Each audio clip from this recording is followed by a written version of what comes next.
A necessidade de se apegar à verdade, representada em 3 sermões em Apocalipse 3:3, pregado em Nova York em abril de 1742. Segundo sermão. Lembre-se, portanto, como você ouviu e recebeu, e mantenha-se firme. Apocalipse capítulo 3, versículo 3. Meus queridos irmãos, você deve se lembrar que ao tratar desse assunto, propus o seguinte método, a saber: primeiro, mostrar quais verdades devemos lembrar e manter mais particularmente.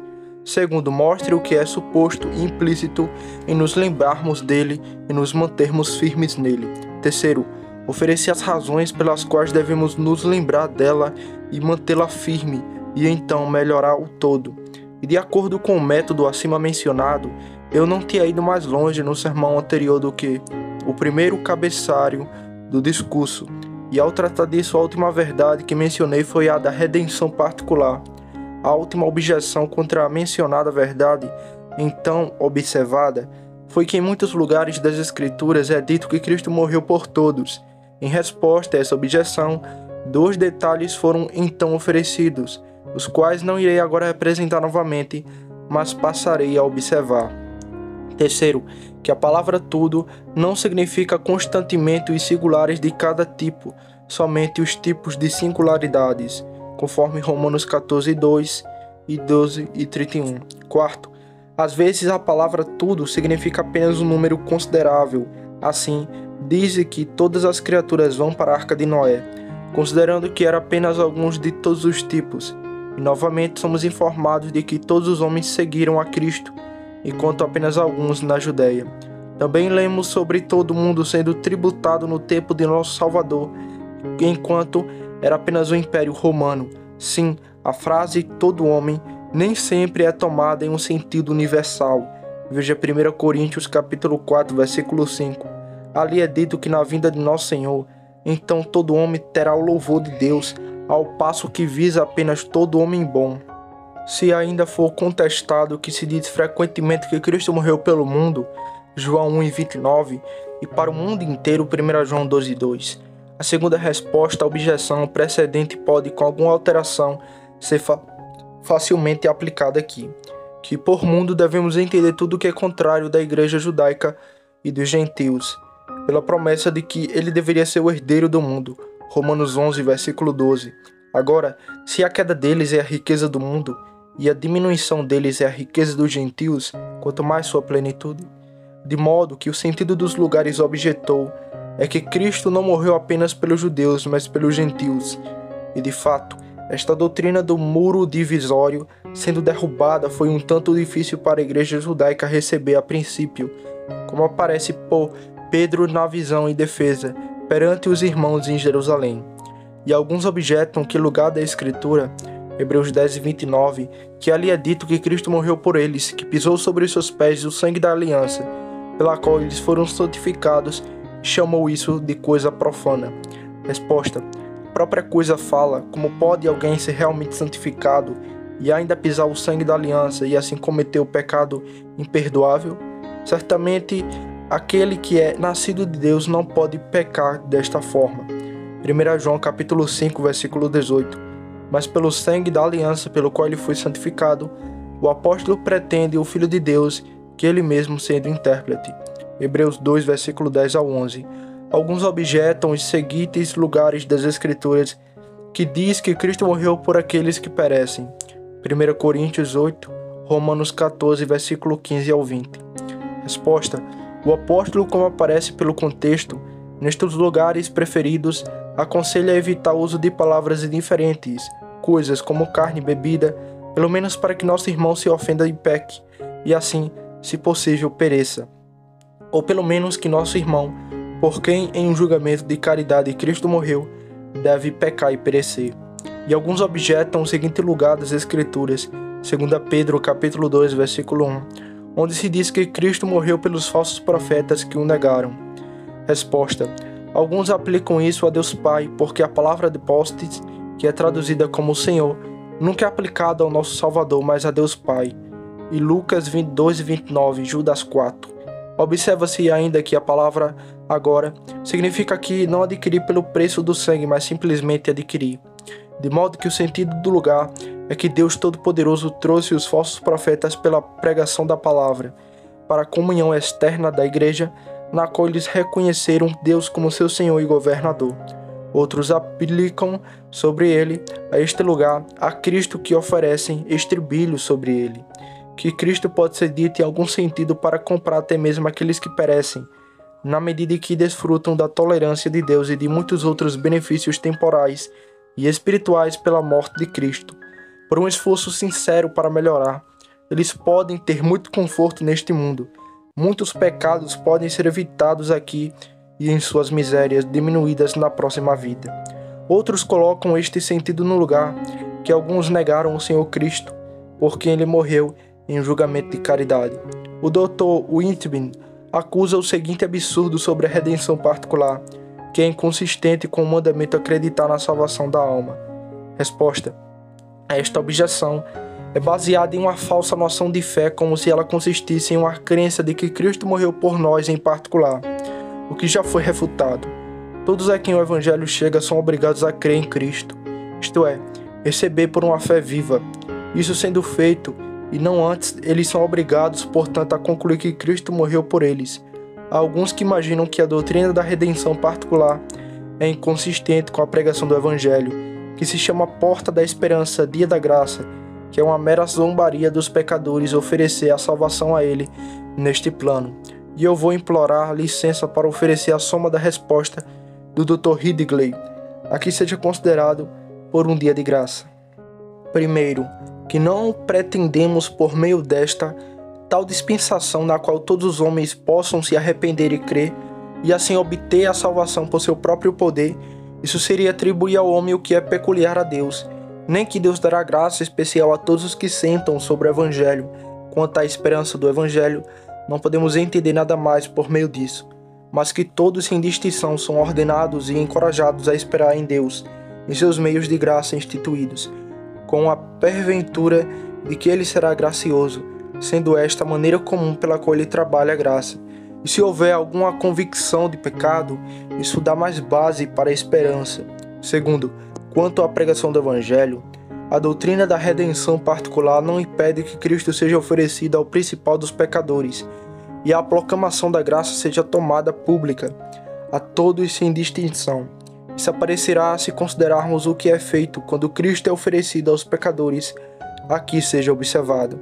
Primeiro, que Deus não nos deu garantia para entrar em suas determinações secretas, respeitando o evento das coisas, ou para dar a qualquer pessoa base para concluir que eles são redimidos e têm uma garantia para aplicar a si mesmo a promessa da salvação, enquanto em um estado não convertido. Segundo, quando se diz que Cristo foi oferecido aos pecadores na pregação do Evangelho, o que se pretende com isso é que ele seja apresentado ali como um objeto muito desejável e que ele certamente salvará todos a quem ele efetivamente chama, na medida em que como ele comprou a salvação para eles. Terceiro, inclui uma informação aos pecadores de que é seu dever e interesse dispensável crer em Cristo, e para isso que eles sejam ordenados e encorajados a esperar nele, por aquela graça que pode habilitá-los a isso, e como incentivo adicional para que eles saibam que existe uma certa conexão entre a graça e a salvação, de modo que ninguém que seja capaz de vir a Cristo pela fé seja rejeitado. Esta é a pregação e a esperança do Evangelho, que não está no menos inconsistente com a redenção particular.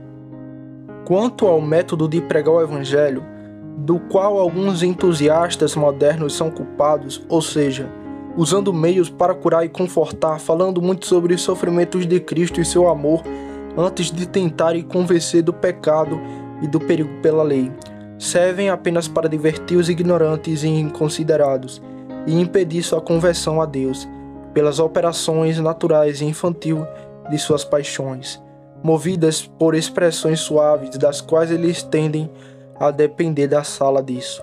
É um reboco com argamassa não temperada, uma colocação do carro diante dos bois. Tal tipo de pregação por métodos suaves de endereço pode fazer um show de mentes fracas, mas nunca é como fazer o bem real. Afirmar a redenção universal e em seguida dizer que a fé consiste na crença de que Cristo morreu por nós, em particular, tem uma tendência terrível de lisonjear e agradar um mundo carnal de fixá-lo em uma segurança miserável e de iludi-lo. A danação em multidão, como quase todos os esquemas que já apareceram no palco do mundo, todo seio piedoso deveria bater com indignação ardente contra uma cena tão horrível. Quanto à objeção anterior, relativa ao dia da graça, à porta da esperança e às ofertas de salvação, como se fosse inconsistente com a redenção particular, pedirei licença para oferecer mais um particular por meio de retroção, e assim não há uma aparente inconsistência tão grande entre o certo conhecimento prévio de Deus e aquelas coisas agora mencionadas, como no caso da redenção particular.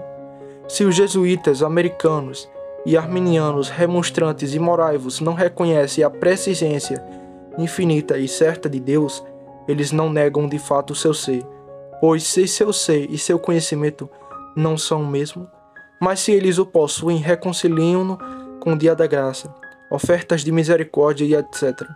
E isto responderá suficientemente à objeção acima mencionada.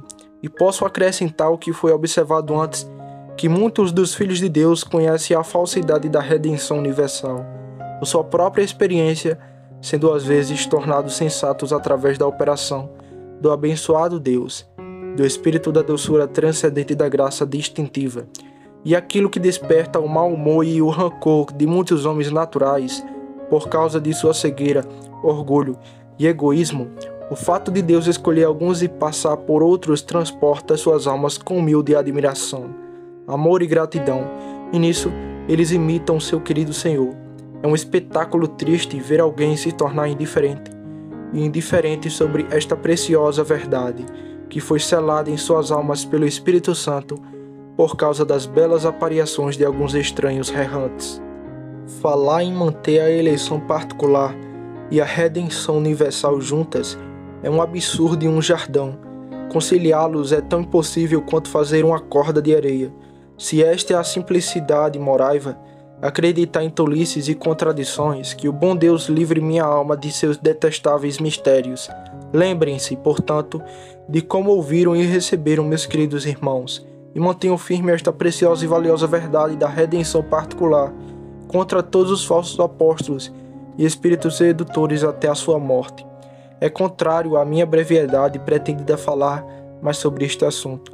Qualquer um que deseja ver este assunto tratado de forma mais completa, deixe-o ler o judicioso discurso do Dr. Ridgway sobre ele em seu falecido corpo da divindade. Ouviste falar da imperfeição do melhor povo de Deus na terra, e assim fala as Escrituras da verdade, em Eclesiastes capítulo 7, versículo 20. Pois não há um homem justo sobre a terra que faça o bem e não peque, diz Salomão. Se tu, Senhor, observares a iniquidade, ó Senhor, quem subsistirá? Salmos 130, verso 3. Em muitas coisas todos nós oferecemos, diz o apóstolo. Se dissermos que não temos pecado, enganamos a nós mesmos, e a verdade não está em nós, diz o apóstolo João, em João 1, versículo 8. Todos os erros dos servos de Deus, registrados no Antigo e no Novo Testamento, são tantas provas desta triste verdade.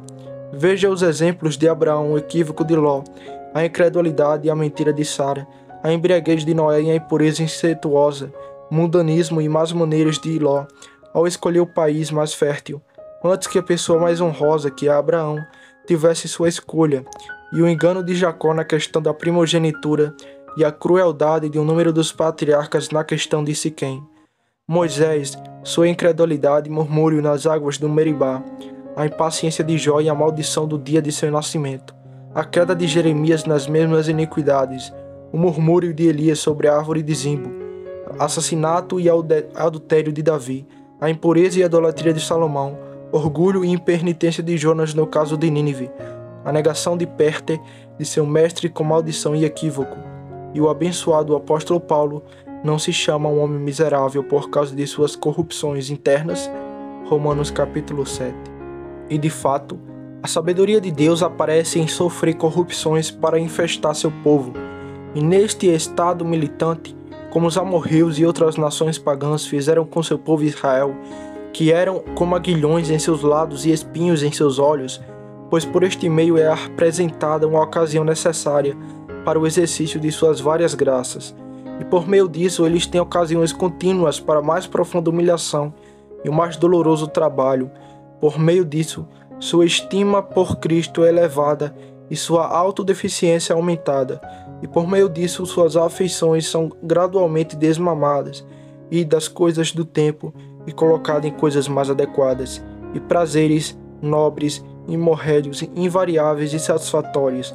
E por meio disso a terrível treva da morte é uma medida alterada para um olho crente e colocado na forma de um anjo, porque através dela a alma devota, aflita e cansada com suas incessantes corrupções, voa-se o caminho para Deus, para o reino dos abençoados, onde a luz não misturada, a beleza imaculada, a pureza imaculada e o amor transcendente têm sua residência perpétua. E se aquela passagem na Epístola de João for contestada, onde se diz que aquele que é nascido de Deus não peca nem pode pecar, e se tornamos este lugar em consistência com os mencionados anteriores, isso pode significar não mais do que um ou ambos os seguintes particulares, a saber, primeiro, que eles não podem cometer o pecado imperdoável, ou segundo, que aqueles que são nascidos de Deus não podem continuar em um curso de pecado contra a luz, porque a semente de Deus, ou seja, um princípio divino de vida está neles, e, portanto, os dispõe a um temperamento contrário ao curso. Mas o apóstolo Paulo fala de alguns que eram perfeitos em seu tempo, conforme Filipenses capítulo 3, versículo 15. Resposta: e às vezes esta palavra significa apenas sinceridade. Assim é dito de Jó, que ele era um homem perfeito e reto, aqui pela figura, uma coisa expressa por duas palavras. E esse tipo de perfeição todo homem bom possui. Algumas vezes esta palavra significa uma perfeição de graus, isto é, quando toda corrupção é inteiramente extirpada da alma, e o homem é avançado ao mais alto grau de bondade. Isso o apóstolo Paulo nega no versículo 12 deste capítulo, não como se eu já tivesse alcançado ou já fosse perfeito, mas sigo depois. E às vezes a palavra perfeita significa um grau maior de bondade, confirmada do que muitos outros alcançaram. Daí o apóstolo fala de bebês, rapazes e pais em Cristo. E é nesse sentido que acredito que o texto acima mencionado deve ser tomado, pois enquanto o apóstolo rejeita qualquer pretensão a uma perfeição de graus, ele reconhece esta perfeição comparativa, como no texto antes citado. Mas não somos ordenados a ser perfeitos como nosso Pai Celestial é perfeito? E isso não mostra que uma perfeição de graus é alcançável nesta vida? Resposta: não tem, pois o comando não é a medida de nossa habilidade, mas de nosso dever.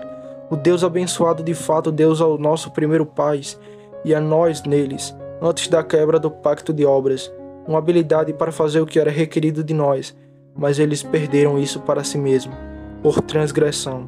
E portanto somos informados de que todos pecaram e carecem da glória de Deus. E agora pode-se supor com alguma razão que a transgressão da criatura diminua a reivindicação do direito do Criador à sua obediência, ou que ele deveria ser obrigado a modelar suas leis, que são baseadas na natureza inalterável das coisas, de acordo com a medida de sua fraqueza contraída? Não, com certeza. E se uma pessoa deve emprestar a outra uma soma de dinheiro, ele deve jogar um intencionalmente falido com ele, e o pagamento integral não pode ser legalmente exigido, e em caso de falha, prisão infligida?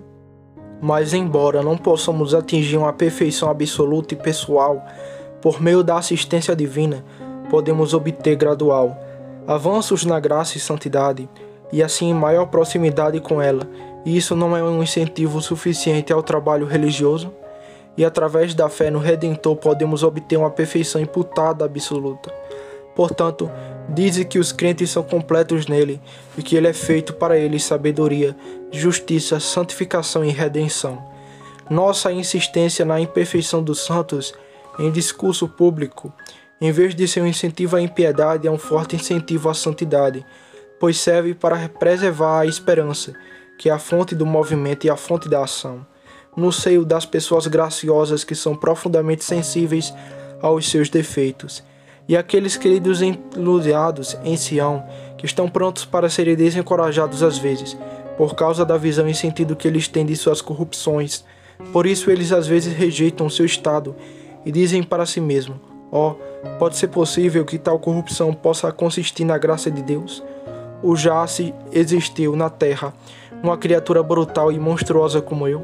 e por isso suas mãos pendem e seus joelhos estão fracos, e por isso eles estão nas maiores agonias, às vezes mal conseguem engolir sua saliva, e escolheria o estrangulamento e a morte em vez da vida. Agora, para pregar a perfeição a tais pobres e humildes almas que têm uma visão da extensão espiritual da lei, e especialmente para significar que a conversão consiste nisso, isso acrescenta aflição aos aflitos. Isso torna triste aquele a quem Deus seria alegrado. Isso fortalece as tentações de Satanás, pelas quais ele trabalha para persuadir de que não tem graça, e isso os desanima na obediência, ao passo que a doutrina contrária aumenta sua esperança, e assim excita sua admiração, seu amor e sua contrição. Emoções de amor afetuoso e gratidão. Ó, o que devo fazer para este gracioso e abençoado Deus que é tão bom para mim? Ó, as surpreendentes riquezas e assombrosas glórias de sua pura graça. Isso fortalece os joelhos fracos e diz aos medos de coração, seja forte. Isso torna o abençoado Jesus querido por suas almas e os faz ver sua absoluta necessidade dele. E assim, meus queridos irmãos, encoraje e estimula caminhos nos caminhos da obediência religiosa. E, portanto, vamos nos apegar a esta preciosa verdade contra a detestável doutrina dos moraivos e outros entusiastas que afirmam a perfeição. E um dos principais notáveis entre os moraivos falou sobre esse propósito em Neil Brunsteen, e dois dessa seita que estavam em companhia dele afirmaram que estiveram sem pecado por vários anos. Ambos os detalhes que você pode ver no apêndice anexo. Bem, então devemos acreditar no apóstolo João ou não, que eles são mentirosos e que a verdade não está neles? Achamos que podemos aplicar com segurança nós mesmos o que é dito da igreja de Éfeso, que nós provamos aqueles que dizem que são apóstolos e não são, e descobrimos que são mentirosos. E de minha parte devo declarar ao mundo que penso que os moraivos, pelo menos alguns deles, não são tão sinceros quanto este ponto, e muitos outros, como a generalidade de outros entusiastas modernos, que possuem a doutrina da perfeição expressa e abertamente, enquanto alguns dos moraivos trabalham para esconder sua opinião, e embora eles a possuem fato e realidade, em outras palavras, ainda alguns deles não gostam de possuí-la em tantas palavras expressadamente. Se eles usam esta arte para prevenir o ódio que viria justamente sobre sua seita, por sua falsa doutrina, e impõe-se aos ignorantes e crédulos, e assim aumentar seu partido, é de fato excessivamente vil, e esta é a simplicidade deles, que o bom Deus nos livre dela. Ouvistes que a culpa do pecado de Adão é imputada a todos os seus filhos, exceto Jesus Cristo, cuja concepção foi extraordinária e milagrosa pelo poder do Espírito Santo. Por meio disso ele foi liberto da mancha da transgressão original, que infecta todos aqueles que são propagados pela geração natural. Nosso Senhor, não desconcedendo de Adão de forma natural, não foi contado nele por esta razão, bem como por seu Deus homem, ele não quebrou. Posso dizer que não poderia quebrar o pacto da natureza.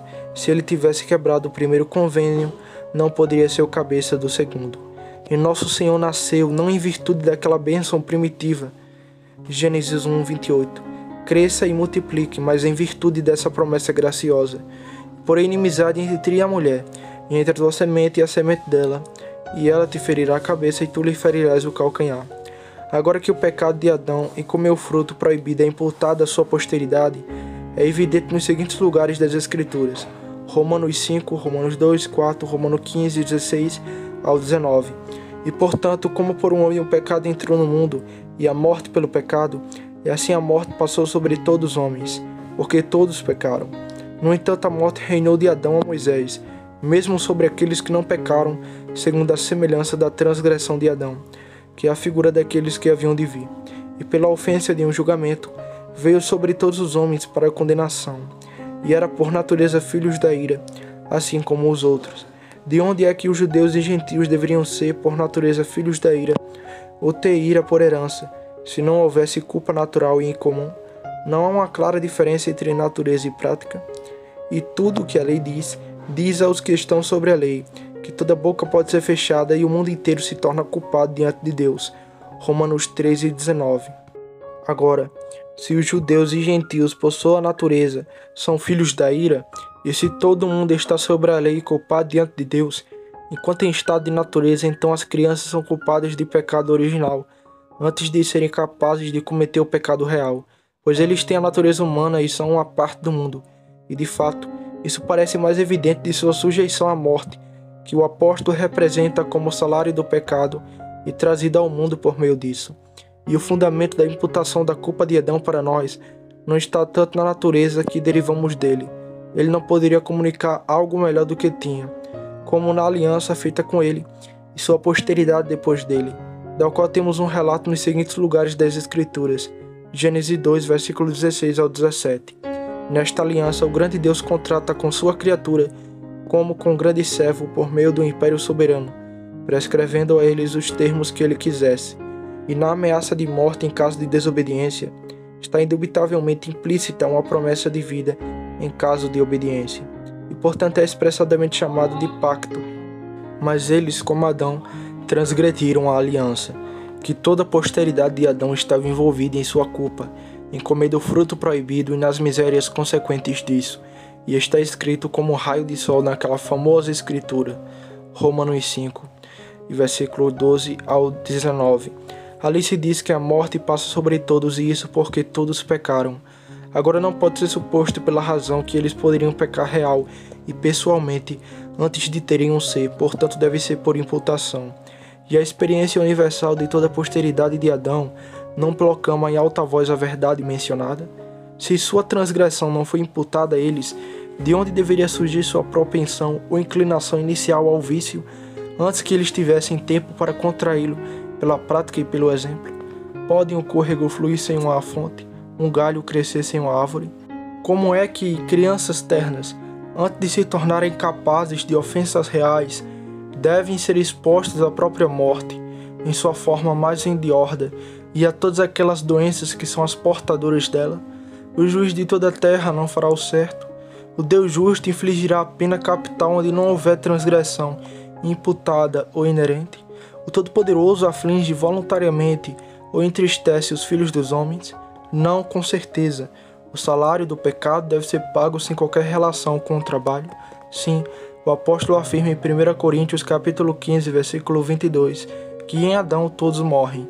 Agora, vendo que a morte é o salário adequado do pecado, por ordenação divina deve-se supor que todos pecaram, mas as pessoas que não existem não poderiam pecar de outra maneira, senão pela imputação da primeira transgressão. É evidente do paralelo traçado pelo apóstolo Paulo entre o primeiro e o segundo Adão, que o primeiro era uma pessoa pública assim como o segundo. Eles são mencionados como se houvesse apenas essas duas pessoas no mundo, porque eram chefes de diferentes convênios, e de obras e graças, e representantes de diferentes posteridades, natural e espiritual. Sim, diz expressadamente que Adão é a figura daquele que estava por vir. A história do primeiro homem dá mais confirmação à verdade acima mencionada, onde lemos que todo o bem e o mal que lhe aconteceram foram atribuídos a ele, como a pessoa pública, quem deveria ser o exemplo e promessa de sua posteridade. Antes da queda, a justiça original que ele possuía e o império sobre as criaturas, bem como seu casamento e bênção, respeitavam a todos, e depois da queda as misérias que o atingiram, respeitaram não apenas a si mesmo, mas toda a sua posteridade. E certamente pecamos da mesma maneira em Adão, pois fomos justificados em Cristo, ou seja, por imputação, se o primeiro for negado, por que não o último? E então a fundação do Evangelho é derrubada, e nada resta no quarto dele, mas um sistema de virtude moral, e pode ser observado na confirmação do que agora foi oferecido, que a negação do pecado original imputado naturalmente leva e muitas vezes resulta na negação da justiça imputada do Salvador à justificação. Não consigo ver nenhuma irracionalidade na afirmação de que o primeiro homem representa toda a sua raça, visto que os benefícios de sua obediência, se ele tivesse permanecido, teriam repercutido em sua posteridade, como se ele tivesse mantido pessoalmente o pacto.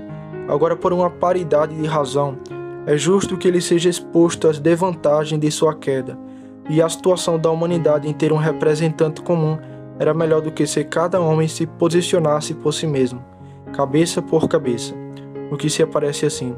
E Adão não tinha apenas uma capacidade tão grande de permanecer considerado em um caráter privado, como qualquer outro poderia ter, sendo feito reto, como Salomão observa, ele tem um reconhecimento perfeito da mente divina, no que diz respeito ao seu dever e felicidade. Uma retidão universal que se espalhava por toda a sua alma e governava todos os seus poderes e paixões. Mas além disso, ele teve a consideração de assim garantir a felicidade de toda a sua descendência, para incitá-lo a permanecer, e a ruína de toda a sua raça para dissuadi-lo do contrário. E não são esses motivos importantes para generosos mentes? Agora, se cada homem tivesse se defendido sem qualquer representante público, eles não poderiam ter esse incentivo para a perseverança na bondade, e consequentemente não haveria uma probabilidade tão grande na sua posição. Além de Adão ser recém-conformado, tinha um novo senso de criar bondade que deve oferecer influência adicional do seu amor e obediência. Por essas considerações, parece que a condição do homem ter uma cabeça federal era melhor do que se fosse de outra forma. Deus Todo-Poderoso, sem dúvida, previu que toda a posteridade de Adão teria cedido à mesma tentação satânica com ele, se tivesse se disposto a ela, e, portanto, vendo que isso certamente era futuro, poderia em algum sentido ser considerado comprometido. E, novamente, é certo que todo mundo da humanidade então existente pecou, e que assim a amizade de Deus com todo mundo pereceu, e consequentemente com sua posteridade, visto que os filhos são apenas partes ou pedaços de seus pais, deve-se confessar que Deus é soberano do universo, o grande oleiro, e nós apenas o barro em suas mãos. Ele tem o direito absoluto de fazer o que quiser com os seus. É de fato um exemplo maravilhoso de bondade e condescendência divina, que o grande Senhor do universo se rebaixe tanto a ponto de entrar em qualquer convênio com suas criaturas, e muito mais quando da maneira antes relatada. Ter representantes não é incomum em assuntos civis. Os embaixadores não representam um príncipe e a nação que os enviam para um estado estrangeiro. Seu discurso e ações não são interpretadamente os discursos e ações de todos os seus constituintes. Os pais não personificam e obrigam seus filhos não nascidos por suas transações civis e respeito deles. E quando eles fazem convênios para seu benefício, quem o faz ou quem pode justificar sua culpa à prática? E visto que ter um chefe federal ou representante comum por meio de pacto era, como foi observado, a melhor situação que o homem poderia estar com respeito à transação primitiva de pacto, se ele tivesse sua própria escolha, a quem eles poderiam ter escolhido que era tão adequado para ocupar aquele lugar, aquela importante província, como aquele que era o pai original de toda a raça humana, e de outra forma tão qualificado como foi sugerido antes. Os pelagianos, socinianos, jesuítas, arminianos, remonstrantes, moraivos e todos os outros entusiastas, até onde eu sei, se opõem à mencionada verdade momentânea e têm uma tendência tão direta e nobre para humilhar o orgulho do homem, para torná-lo sensato de sua miséria e assim prepará-lo para o querido Redentor. E algumas das objeções levantadas pelos referidos adversários são os seguintes. Primeiro, eles dizem: nós não existimos ou consentimos quando nossos primeiros pais pecaram. Resposta: embora não existêssemos ou consentíssemos na verdade, ainda assim existiu consentio e pecou virtualmente interpretado ou em nossa causa em Adão. Eles dizem que não é razoável imaginar que aquele pecado que foi perdoado em Adão e portanto não existe, deva ser imputado à sua descendência. Resposta: embora esse princípio, primeiro pecado, não existe fisicamente e ainda assim existe eticamente ou moralmente, o perdão do pecado não tira seu ser, mas apenas seu poder vinculativo daqueles a quem é aplicado. Terceiro, eles objetam que é inconsistentemente com a onisciência e a verdade de Deus, reconhecer que ele pecou, que não pecou e com sua justiça puni-lo. É verdade, é inconsistente com a onisciência de Deus, considerar que ele realmente pecou, que não pecou realmente, mas não é inconsistente com sua onisciência considerar que ele pecou virtualmente ou na causa que não pecou realmente, ou em sua própria pessoa. Nem é injusto puni-lo, que pecou apenas virtualmente, como nós vejamos no caso dos infantes, que sentem a força da morte. Podemos razoavelmente argumentar do fato para o certo em relação a Deus. Temos certeza de que tudo que ele faz, ele tem o direito de fazer, pois assim como sua sabedoria é infalível, sua santidade e sabedoria é infalível e é inviolável, e sua santidade também é uma rocha, e seus caminhos são perfeitos. Um Deus de verdade e sem iniquidade, justo e correto ele é. Quarto, Cristo nega que os pais do cego tenham pecado.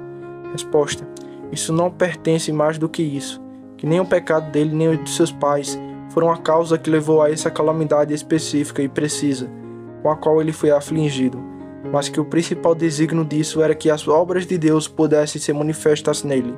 Quinto, alguns objetam que esta declaração de Nosso Senhor a respeito da criança pequena, que delas é o reino dos céus, e é dito em outro lugar que eles são santos. 1 Coríntios capítulo 7, versículo 14. E nos é dito que devemos ser como eles. Resposta: eles não são assim por natureza, mas pela graça em Cristo que o recebeu. É somente no que diz respeito à humildade e liberdade de malícia que temos prazer em imitá-los. Na malícia devemos ser crianças, mas na compreensão dos homens. Alguns contestam esse lugar em Ezequiel 18, versículo 4 ao 20, onde se diz que o filho não levará as iniquidades do pai. Resposta: o lugar fala sobre o pecado do pessoal, de pais privados, que estes não são imputados à sua descendência se eles não se tornarem participantes deles, e não sobre uma transgressão de nosso pai comum, e que todos pecaram, conforme Romanos capítulo 5, versículo 12. Os semi-pelagianos e os jesuítas, depois de certo modo, reconhecem que existe algo como o pecado original, mas acreditam que ele é totalmente removido pelo batismo. Mas o ridículo disso aparecerá se considerarmos que o batismo é apenas uma ordenança divina, uma ordenança externa, que não pode ser de nenhum serviço salvador para nós, a menos que a coisa significada por este símbolo externo seja conferida.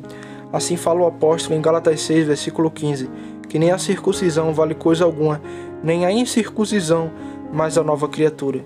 Em outro lugar, ele nos diz que a circuncisão não é nada e a incircuncisão nada é, mas a observância dos mandamentos de Deus. Não foi Simão, o mago, batizado, e ainda assim ele permaneceu no fel da amargura?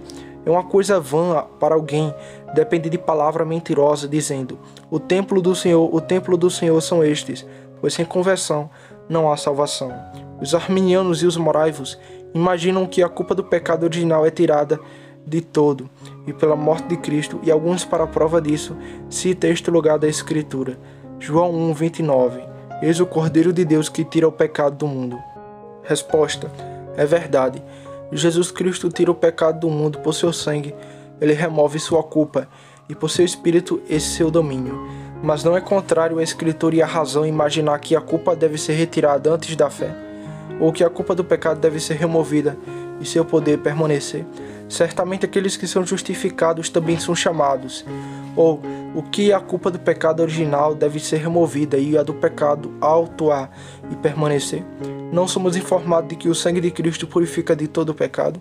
Qualquer pecado pode ser perdoado até que uma pessoa seja externada em Cristo e ouça sua voz. E nosso Salvador não nos assegura de que todos esses ele dá a vida eterna e que eles nunca perecerão. João 10. Então, a culpa do pecado original foi removida de todos, por consequência, todos seriam salvos. Mas isso é contrário a muitas declarações expressas nas Escrituras, e que nos informam que estreita é a porta e apertado o caminho que leva à vida, e poucos há que a encontrem.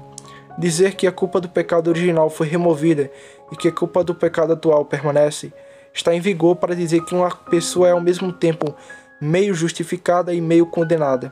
Em Cristo e sem Ele, vivos e mortos, filhos de Deus e do diabo ao mesmo tempo. E orem para não irem esses monstros místicos na morte. Justamente, observe em sua sinopse que a palavra pecado no texto acima mencionado é colocada coletivamente ou sinedoctamente para todo pecado, e que a palavra mundo, como observado antes, pretende judeus e gentios. Qual pode ser o significado da noção acima mencionada, se não colocar o homem caído em suas pernas novamente em sua própria persuasão, e secretamente para estabelecer o querido ídolo do livre-arbítrio, para a desonrada livre-graça e para o decrédito da soberania divina, de modo que de pouco serve reconhecer a corrupção hereditária, e nesse meio tempo negar a imputação de sua culpa, pois então é apenas uma infelicidade e nenhuma falha. A tendência disso parece ser apenas para divertir a humanidade e não para humilhá-la de forma alguma.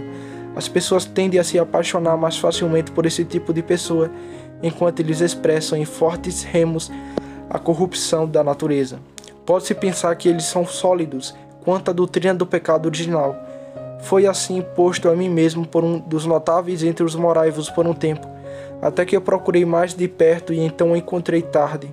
Ele negou positivamente a imputação da culpa do primeiro pecado e se esforçou para confundir todos os argumentos que ofereci para confirmá-lo. Mas ora, como podem esses moraivos e seus irmãos arminianos responder por uma transmissão de corrupção original sem qualquer imputação de culpa? Não conheço nada nas escrituras ou na razão para apoiá-lo se ele deixar produzir. Agora é de se admirar que a seita moraiva seja fácil, quando tais doutrinas estúpidas e condenáveis são avançadas entre eles. Quando considerarmos seriamente a grosseira ignorância de uma pessoa principal de um partido quanto a muitos dos fundamentos e as mais importantes doutrinas do cristianismo, convicção, conversão, fé, justificação e etc., que podemos razoavelmente supor ter influência sobre muitas dessas seitas, junto com suas experiências mínimas, sem um trabalho preparatório da lei, geralmente sem reclamações sobre suas corrupções e a fraqueza de sua fé, como também suas práticas quismáticas, astutas, inconsistentes e dos malabarismo em proselismo e de pessoas para seu partido, e atraindo-as longe das preciosas verdades e verdadeira dobra de Cristo para seu jardão detestável. Será preciso um grande esforço de caridade para concluir que há a menor medida de graça salvadora neles, apesar de todas as suas grandes aparências. Mais uma vez, se for contestado por qualquer um que favoreça a seita moraiva, como foi feito pelo Dr. Winchben, Wilson e outros patronos do arminiano, que a doutrina peculiar do calvinismo era desconhecida na igreja até a época de Austin, que foi no final do quarto e início do quinto século, peço permissão para oferecer a resposta do erudito e piedoso Jonathan Edwards a esta objeção em seu livro sobre os defeitos do aprendizado humano, que é a seguinte: ele diz: Santo Agostinho, em seu livro do Bem e da Perseverança, no capítulo 15, cita alguns autores que foram antes dele para a doutrina da predestinação, e não há dúvida, diz ele, mas que eles conheciam a predestinação, e quanto a outros pontos que acompanham a predestinação, como o pecado original. Este padre apresenta o testemunho de Justino Marte, Irineu, Cipriano, Hilário e outros, para confirmar que ele havia dito sobre aquelas cabeças. Antes do tempo do infame Pelágio, o fundador daqueles princípios infelizes, dos quais, como fortes as correntes contaminadas do arminianismo, fluíram e fluem. Não temos relato de qualquer controvérsia entre os antigos a respeito desse ponto, que foram os assuntos do debate entre Austin, Augusto e Pelágio. Provavelmente esta foi a ocasião porque alguns dos padres não escrevem de forma tão distinta, correta e consistente sobre esse ponto como depois da época de Agostinho. Mas tendo o testemunho expresso da escritura e da razão ao nosso lado, pensamos que é a melhor e mais segura antiguidade. Mas apresso-me a expressar outra coisa proposta que era, para mostrar o que é suposto implícito em nossa lembrança e retenção das verdades de Cristo. E primeiro, acho que supõe natural e necessariamente nossa responsabilidade de esquecer e perder verdades que uma vez recebemos, em julgamento, afeto e prática, através de nossa ignorância, corrupção, credulidade e as plausíveis artes dos sedutores que respeitam para enganar. Há tantos tristes exemplos disso em escritos sagrados e profanos que é desnecessário dizer qualquer coisa mais adiante na confirmação disso, que somente isso pode ser acrescentado, que o comando em nosso texto é fundamentado nisso, e não haveria necessidade de nos ordenar e lembrar e reter, se não estivéssemos naturalmente inclinados a deixar as preciosas verdades de Cristo escaparem de nossa traiçoeira memória e a nos desviarmos dela para o erro e a vaidade em nossas afeições corruptas. Uma vez que caímos do Deus da verdade pela violação da primeira aliança, o erro é connatural para nós. Nossos corações são sobreadequados para chorar e cultivar esse contratese, e porque muitos erros o fazem mais abertamente ou secretamente, torna-se amigo do pecado da segurança. Portanto, somos naturalmente inclinados a recebê-lo e nos revoltar das doutrinas da verdade para eles.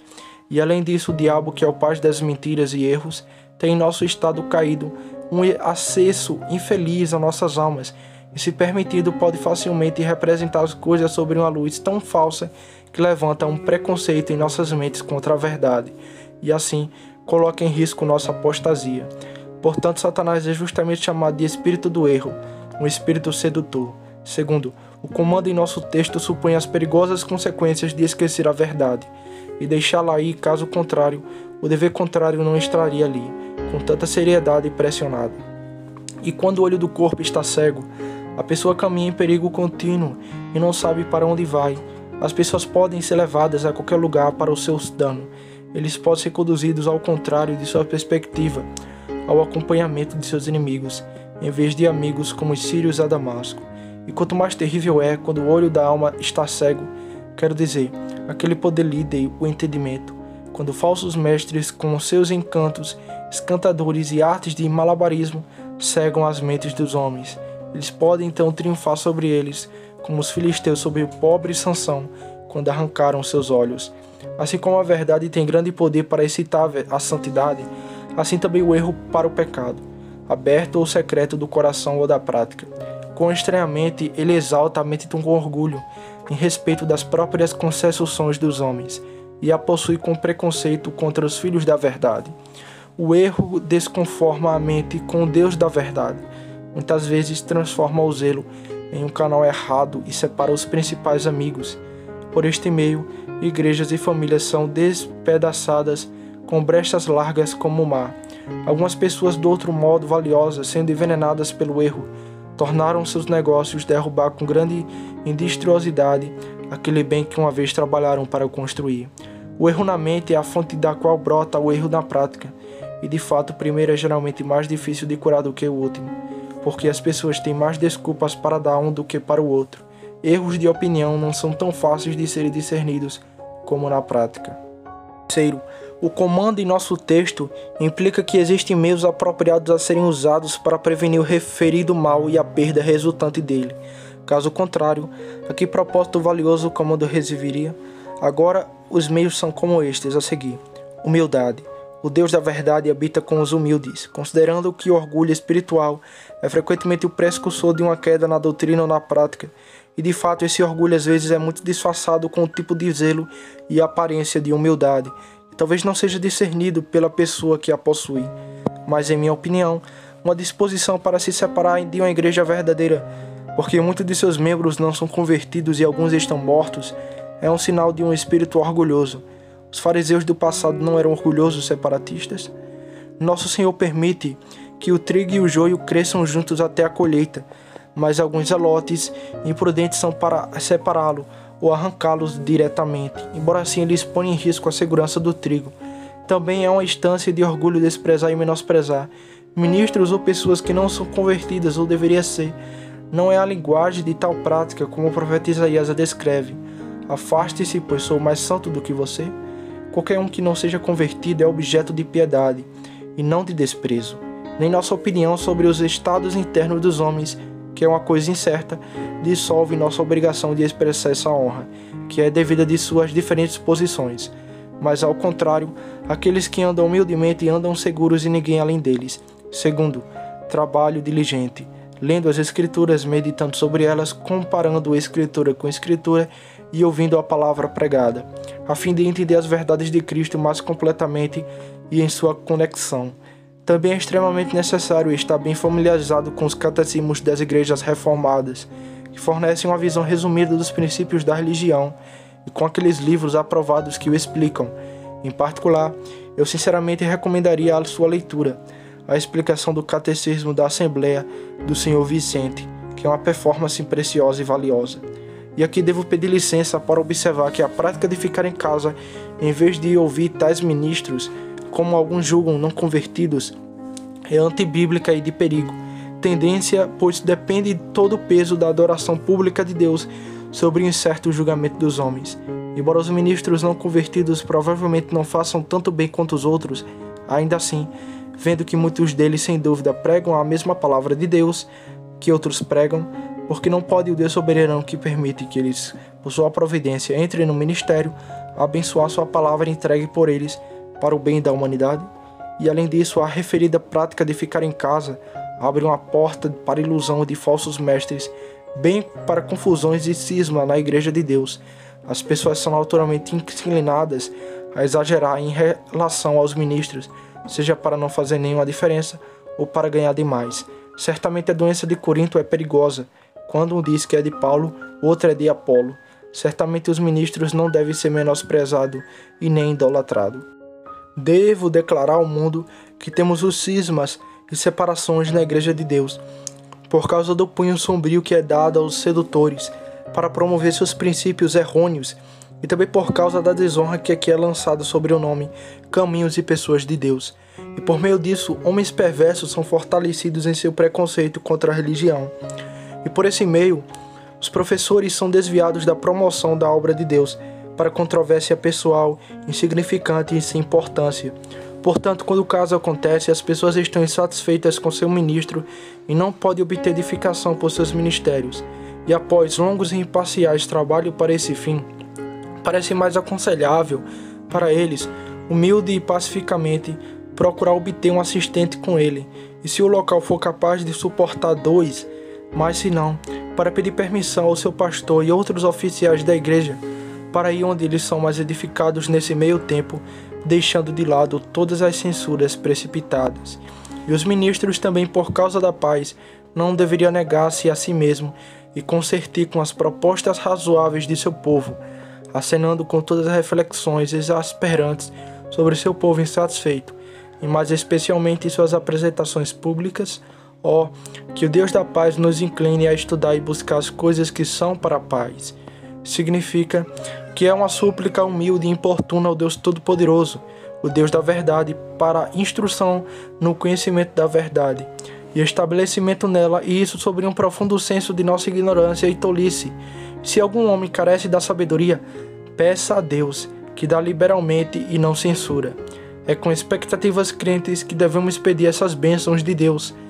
Assim, Deus é glorificado e comprometido pela promessa de ajudar o seu povo. Mas o tempo passou e não devo acrescentar mais nada no momento.